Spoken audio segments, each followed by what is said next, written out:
Russia is accusing Ukraine of trying to derail peace talks. The Kremlin says its recent barrage of deadly drone strikes were in response to Ukraine's strikes on its own civilians. President Trump has been seeking to broker an end to Moscow's 3-year invasion, but even now he appears to be shifting his tone, and he's threatening additional sanctions on Russia. CBS News chief Washington correspondent Major Garrett joins us now from our D.C. bureau with more on this and other big headlines. Major, great to see you. So what's your take? Why do you believe or see now that President Trump is shifting his tone and almost coming around to the Ukrainian position that Vladimir Putin cannot be trusted? Why now? Well, I think there's been an evolution. A month ago in a day, President Trump first said that he thought Vladimir Putin was slow-walking him and Ukraine in pursuit of a ceasefire. That was a month and a day ago. Back then, a month and a day ago, April 26th, the president said he was considering seizing Russian assets or implementing harsher economic sanctions. Neither of those things have happened. An entire month has transpired, Errol, where the administration has taken no provocative or punishing acts on Russia. And just to put in context, what Russia said is the reason it had to send these waves of drones and missiles into Ukraine is that it was provoked. Well, let's remind ourselves this war itself began because Russia considers Ukraine's existence provocation. It launched this war on its own terms for its own strategic reasons. And nothing President Trump is saying is deterring Putin from those military aims, which is to inflict massive damage on Ukraine as frequently as possible. If, in fact, the president does things that punish Russia, then you will know there is a change of mind. Right now, there's just rhetoric from the president, and it's rhetoric that's leading nowhere productive in terms of a ceasefire, ending hostilities, or ending this war, which we should all remind ourselves the president assured the country during the campaign he would have solved and resolved before he took office. Right, and let's now wait and see if there's any changed actions from President Trump. And Major, as much as President Trump shifts perhaps what he's saying about Putin, he remains transfixed almost on his predecessor, former President Biden, because the FBI is now revisiting several investigations from the Biden administration. Which cases and what's the aim there? Let's take them in chronological order. The 2 pipe bombs that were found near the Republican National Committee headquarters and the Democratic National Committee headquarters the night before January 6, 2021.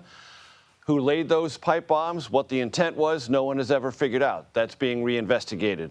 The leak of the Dobbs opinion from the Supreme Court overturning Roe versus Wade. That's 2022. The Supreme Court looked into this, could not find out who did it or what the motive was. The FBI is going to jump back into that. And also, the small amount of cocaine, about an ounce, found in the Biden White House July 4th weekend, 2023. Again, there was an investigation there. No discovery of who the cocaine belonged to or how it got there. The assumption in all of this, Errol, is this, that the FBI or those authoritative investigative bodies didn't really do an investigation. They covered it up. The FBI is going to now try under the new leadership of the Trump administration to get to the bottom of it. Whether it does or doesn't, it keeps alive this idea, very prevalent in right-wing media and social media echo chambers, that all of this was a Biden-era or Supreme Court cover-up of one kind or another. Something nefarious was going on. They've now raised the expectation of getting to the bottom of it. If they don't, that right-wing echo chamber and social media sphere is going to be none too pleased. Wow. Well, Major, as you well know, there's no shortage of heavy headlines in our world, but I understand you're bringing that and some levity to our daily news diet with a refreshed edition of The Takeout with you, Major Garrett. Yes. It kicks off today. What can we expect? And congratulations, by the way. This is awesome. Thank you. So The Takeout was a podcast I created more than 8 years ago. It ran for 8 years, more than 400 episodes. A weekly podcast, an interview show, one guest, long-form interview.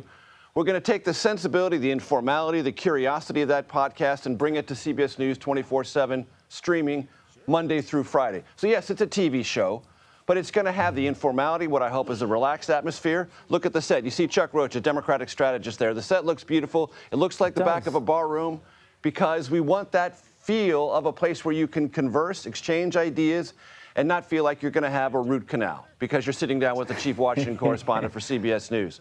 I want to play a soundbite from Chuck Rocha. One of the things we're going to do on the show is we're going to do long-form interviews, some of which will play on the main show, but also we're going to put them on the podcast platform and our YouTube page as the full interview itself.